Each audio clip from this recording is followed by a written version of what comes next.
Mirëmbrëma të nderuar shikues, po takohemi në edicionin qendror. Rinumërimi i votave ka vazhduar dhe gjatë ditës së diel, ku tashmë mbi 500 vendvotime nga 914 kanë përfunduar.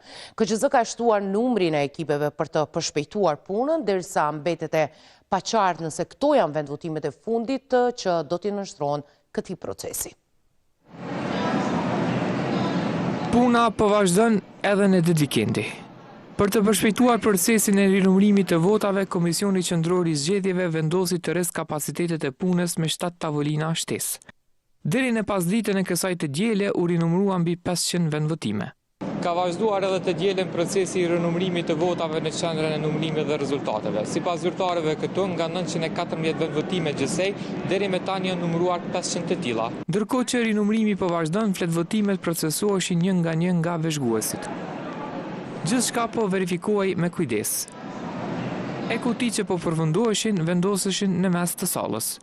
Nga fillimi i këtij procesi e marrë 13 janar 2026 ora 18 dhe deri më tani e djej 18 janar 2026 ora 16 janë rinumëruar rreth 56% apo 509 nga 914 vendvotime të cilat u takojnë komunave Deçan, Gjakov, Drenas, Gjilan, Dragash, Istok, Kaçanek, Klin, Fushkosov, Kamenic, Mitrovica Jugut, Posavec, Shqipian, Novobërd, Obileq, Rahovec, Pej, Podujev, Prishtinë dhe Prizren. Sipas të dhënave, deri me tani procesi i rinumërimit është përmbyllur në 19 komuna, ndërkohë që gjatë pjesës tjetër të ditës të tjera komuna, sipas radhës do të përfshihen në këtë proces. Sa më shumë vendvotime po numërohen në pa, po del diferenca e madhe në vota e shumë kandidatëve, veçmas e atyre nga komuna e Prizrenit. Për disa kandidatë, rinumërimi ka rezultuar në qindra vota më pak, e dikush doli minus 6.000 vota. Procesi i rinumërimit të fletvotimeve ka zbuluar manipulime të shumta me vota. Shumica parregullsive janë evidentuar te kandidatët e Partisë Demokratike të Kosovës në Prizren, komunë që udhëhiqen nga ky subjekt. Pas rinumërimit të gati gjysmës së kutiveve të votimit, rezulton se kandidati i PDK-s Feta Paqarizi ka përfituar më së shumti vota në mënyrë të dyshimtë në qendrën komunale të numërimit, me 5898 vota të përshkruara gabimisht. Edhe kandidatët e tjerë të PDK-s janë prekur nga manipulimi. Deputeti veteran Naet Asani ka humbur 3348 vota, ish-ministri i Kulturës Kujtim Gashi 2337 vota, Ariane Çollaku 1688 vota, Luljeta Veselaj Guta 2038 vota, ish-deputeti Fadil Demaku 1091 vota dhe ish-kryediplomati Enver Hoxhaj 1010 vota. Pas PDK-s, devijimi më i madh i votave është evidentuar te kandidatët e Lidhjes Demokratike të Kosovës, ku më së shumti ka përfituar Xhavet Uka me 1580 vota rrejshëm, pasuar nga Dritan Selmanaj me 1030 vota dhe Anton Çuni me 535 vota. Edhe televizja vetvendos janë gjetur parregullsi ndonse në shifra më të ulta. Arberegjajt në Prizren janë zbritur 630 vota, ndërsa kandidatës Rea Krasniqi 546 vota. Rinumërimi ka nxjerrë në pa edhe kandidatët që kanë humbur më së shumti vota në nivel Kosove. 20 kandidatët më të prekur nga vjedhja janë të PDK-s, ndërta nënkryetari Uran Ismaili me 726 vota të humbura, pasuar nga Arjan Tahiri, Përparim Gruda, Vlora Qitaku, Jehona Loshaj, Eman Ramani, Mergim Rushtaku, Abelar Tahiri, Arben Mustafa dhe Sala Jashari. Edhe pse në numërimin fillestar rezultuan me vota të fryera, kandidatët e LDK-s Anton Çuni dhe Dritan Selmanaj, si dhe kandidatja e PDK-s Luljeta Veselaj Gutaj kanë denoncuar këto parregullsi. Ata kanë theksuar se integriteti i tyre është shënuar nga manipulimet dhe kanë kërkuar nga organet e drejtësisë që përgjegjësit e tjetërsimit të votave të vijen menjëherë para ligjit. Ai që bëri buj me rreth 6.000 vota më pak, kandidati PDK-s për deputet Feta Paqarizi ka reaguar duke cilësuar si shqetësuese dhe serioze këto keqpërdorime të gjetura. Paqarizi, i cili prind deri më tani për dallimin më të madh të votave, tha se nuk mban përgjegjësi për këtë situatë. Dua të sqaroj qartë se jam i kyçurishtas në politikë dhe nuk kam mbajtur asnjëherë poste apo përgjegjësi politike. Nuk kam dhe nuk kam pasur asnjë ndikim në këtë proces dhe distancon plotësisht nga çdo keqpërdorim apo manipulim që mund të jetë bërë me emrin tim ose në dëm të votës së lirë. Prokuroria e Shtetit ka detyrim ligjor dhe moral të nisë hejtime të plota, të pavarura dhe profesionale, ka shkruar Paqarizi.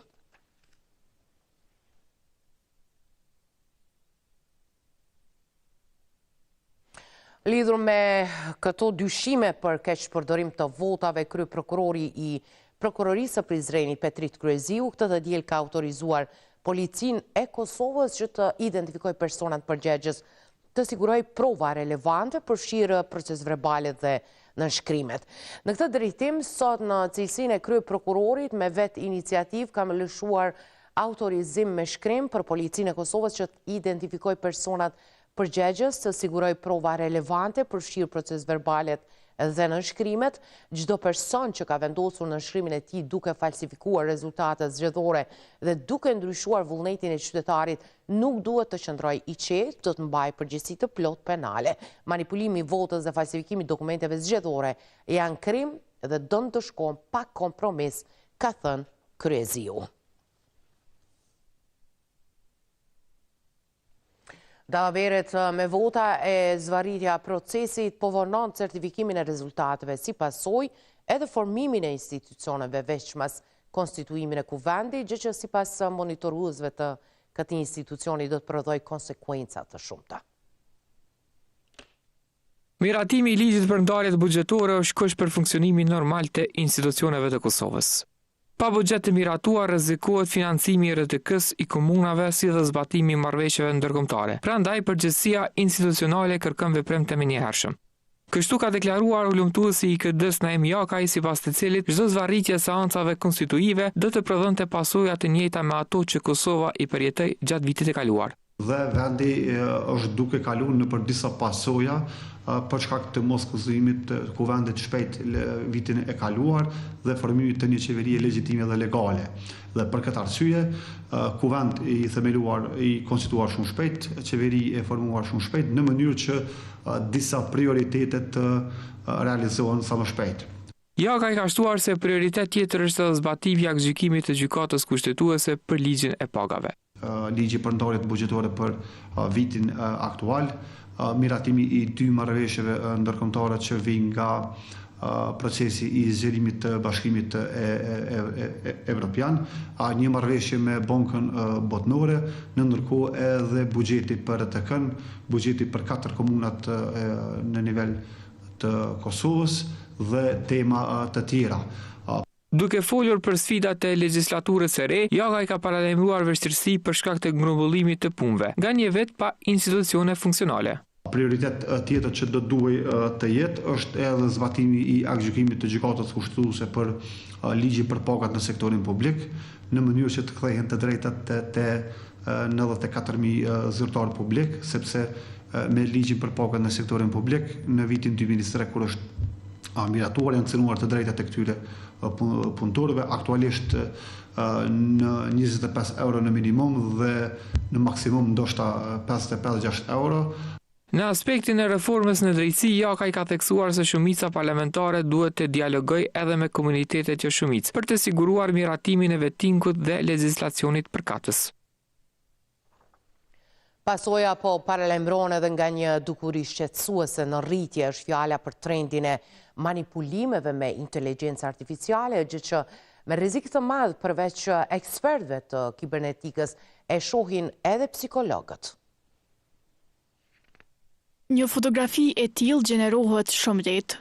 Kjo pas qasjes së lehtë në aplikacione me inteligjencë artificiale që bëjnë manipulimin e materialeve të ndryshme. Në Kosovë një dukuri e tillë është në rritje. Lidhur me këtë, ka një përgjigje nga Komisioni i Mediave të Shkruara. Deri më tani, KMSHK nuk ka pranuar ndonjë ankesë që lidhet specifikisht me fotografi të gjeneruara me AI, siç përcaktohet edhe në kodin e KMSHK-s. Është parim bazik i etikës së gazetarisë, verifikimi i të gjitha të dhënave para se të publikohen, pavarësisht nëse ato janë përmbajtje gjeneruar me AI apo jo. Kodi Kreu 2.2 përmban udhëzime për shfrytëzimin e AI nga mediat në mënyrë që kjo të bëhet brenda parimeve etike. E rrezikun e gjithë kësaj e tregon eksperti i kibernetikës Hekuran Dole. Rrezikshmëria e AI-t vjen në bazë të asaj se si njerëzit e shfrytëzojnë AI-n dhe si njerëzit e pranojnë përmbajtjen e gjeneruar me AI. A do të përkeqësohet gjendja me AI? Mendoj se po, për shkak se AI po përmirësohet çdo muaj. Diçka që na ka duk wow, sa mirë një muaj më parë, tash është normale dhe po entuziazmohemi me gjëra të cilat janë të reja dhe të cilat ndoshta kanë kapacitete të cilat kanë dalë këtë muaj. Për më keq, manipulimet e tilla sipas psikologëve rezultojnë të kenë pasoja edhe në shëndetin psiqik. Në aspektin tjetër po e pasivizon mendjen njerëzore. Pra truri jonë zhvillohet në bazë të stimulimit aktivizimit. Sa më shumë aktiv, aq më shumë zhvillohet. Me ndjeshme, ka nxjallur ankth, frikë, pasiguri, që kjo ndërlidhet edhe me frikën tonë primitive të është brenda nesh. Në Kosovë akoma nuk ekziston një gjë që mund të merret direkt me masa qigjore ndaj manipulimeve me inteligjencë artificiale. Një lajm tjetër shqetësues vjen nga Ferizaj, një vajzë e mitur ka denoncuar se është ngacmuar seksualisht në mënyrë të vazhdueshme nga babai i saj për më shumë se një vit. Bëhet e ditur se ngjarja është raportuar një ditë më parë rreth orës 23:30, ndërsa viktima e mitur me inicialet AB ka paraqitur ankesë zyrtare ndaj të dyshuarit MB. Sipas deklarimeve të viktimës, i dyshuari kishte ushtruar ngacmime seksuale sistematike ndaj saj për rreth një vit e gjysmë në periudha të caktuara, duke mbajtur të miturën nën presion dhe frikë.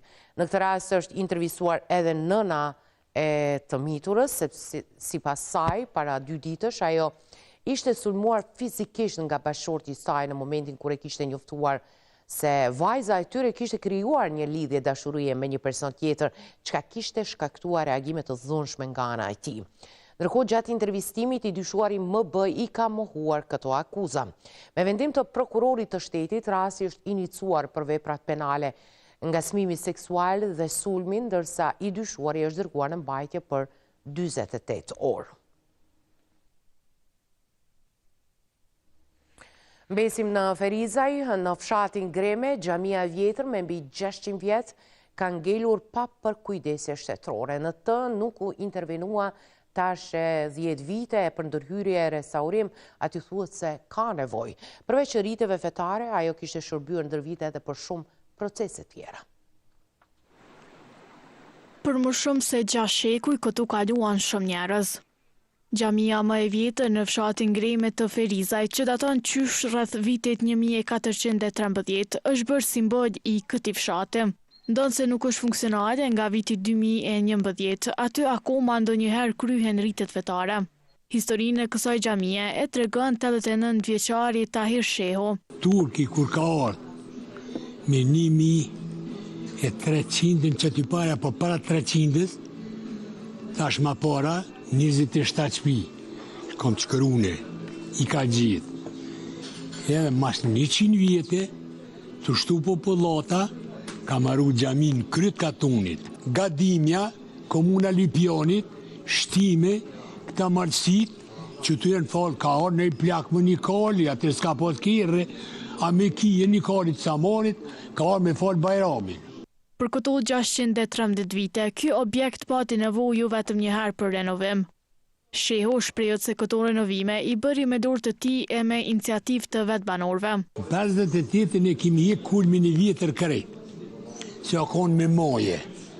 Këtë motiv tak, e kemi bota në qitë furë. Edhe kemi para dhe xhamisë, e kemi prashit. Jo vetëm për rite fetare, por kjo xhami strehoi ballestët e shërbeu edhe si shtab për ushtrinë qërimtare të Kosovës. Aty ka nejtën, të i vë një 2 vjet e Kosovër, ka nejtë që këja, Hashim Thaçi, kërejt aty, është një Asmon Gabrica, ka shërbi me grue, me fëmijë, me krejt, kanë pregadit me shqip, unë i kum qunën, 3 kazona, gjillën që kum pas akcion. Sot kjo xhami është në mbrojtjen e trashëgimisë kujtorore, por sipas banorëve ky departament renovoi këtë monument për herë të fundit para më shumë se 10 vite, teksa ka nevojë ende për përkujdesje. Nga institucionet përgjegjëse nuk kanë dhënë një përgjigje lidhur me të. Nga gremja kalojmë në Kolisht të Prishtinës, sot atje u protestua për shkak të problemeve me reduktimet e rrymës. Banorët ankohen se po ju lën shumë pasoja. Nën pankartën se rryma nuk është tokë, s'dodjen para trafos elektrike. Me këtë rast, banorët e fshatit Kojdeq të Prishtinës protestuan këtë ditë për ndërprerjet e energjisë elektrike me të cilat, siç thanë ata, po përballen prej vitesh. Nga aty, u theksua se këto ndërprerje kanë shkaktuar shumë dëme në shtëpitë e tyre. Kryetari i fshatit Bedri Hajzeri paraqiti kërkesa ndaj KEC që sipas tij janë të qarta.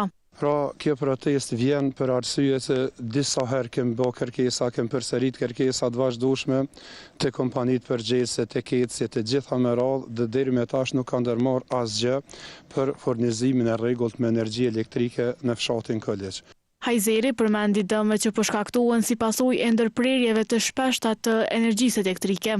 Rryma ka qenë qaq e dobët që veç themi sa një llame vogël ka met, dhe odashtë prej banorëve kanë thirrë në KEC dhe kanë thonë që do të ndalë rryma se gjitha pajisjet kanë të okall edhe ka pas rrezik për shembull edhe tek shtëpia dhe kështu me radhë, se për dame në investri kanë pas shumë, gjithë se cila familje kanë pas duke nisur prej televizionit, frigoriferave, gjitha këtu që janë gjëra të investrisë, dhe me thonë që kanë pas dëme. Edhe bizneset po pësojnë humbje në këtë fshat.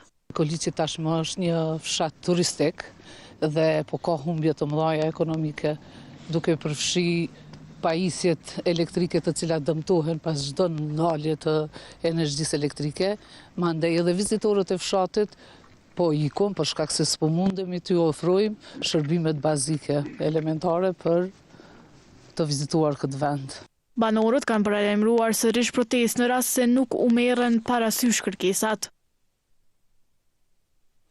E se pritet të ketë reduktime të rrymës dhe se importi i saj po rritet dita ditës, e thon njohës të energjetikës. Krejt kjo si pasojë e mungesës së planifikimit të mirëfillt. Brenda pak ditësh sistemi energjetik i vendit u përball me disa dështime radhazi. Pas rënies së bllokut A4 dhe më pas BN, gjysma e Kosovës mbeti pa energji elektrike. Edhe pse nga Keku njoftua për rikthem të operimit me kapacitetet e plota, vetëm një ditë më vonë ra edhe bloku A3 i termocentralit Kosova A. Kësaj Kosova mund të përballet me reduktime të energjisë elektrike, pasi do të detyrohet të importojë energji. Sipas Janina Ymerit, eksperte energjetikës nga Lidha Demokratike e Kosovës, kjo situatë është pasojë edhe e mungesës së planifikimit. Ti dush me planifiku më harët importin. Nuk mundesh ti brenda ditës me thonë çka që po importoj, se nuk janë planifikuar ato në çoza për shembull vjetore. Edhe kanë pas dallime në nominime. Nominimi bjen që e tregon më harët sa kemi importu. Sipas saj, gjatë orëve të bestatës importi ka arritur deri në 700 MW në orë, duke vënë pa kufizimet teknike të sistemit. Çka ka ndodhur dy ditët e kaluara është që nuk ka pas as kapacitet për import. Tani kanë shku me reduktime. Është shumë import i orë, 700 MW në orë, më ka shku në orë të mesnatës.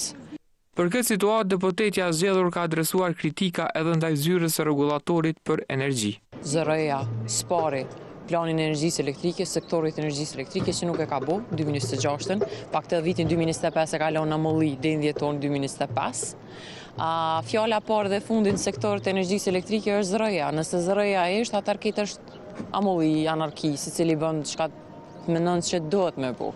Nuk po them se çka dën, po çka mendon se mundet me bëhet që nuk është në rregull. Me 13 janar, operatori i sistemit transmisioni dhe tregut KOST paralajmëroi se vendi do të përballet me reduktime të energjisë elektrike, për shkak të diferencës së madhe ndërmjet nominimeve dhe konsumit real të energjisë elektrike. Ndërsa me 14 janar bëri të ditur se gjendja në sistemin elektroenergjetik në vend është përmirësuar pas rritjes së prodhimit të energjisë elektrike nga Keku. Me kaq edhe po përmbyllim këtë edicion qendror të lajmeve. Për këto dhe shumë informacionet e tjera, klikoni në Gazeta Express. Unë ju falenderoj për vëmendjen. Mirupafshim.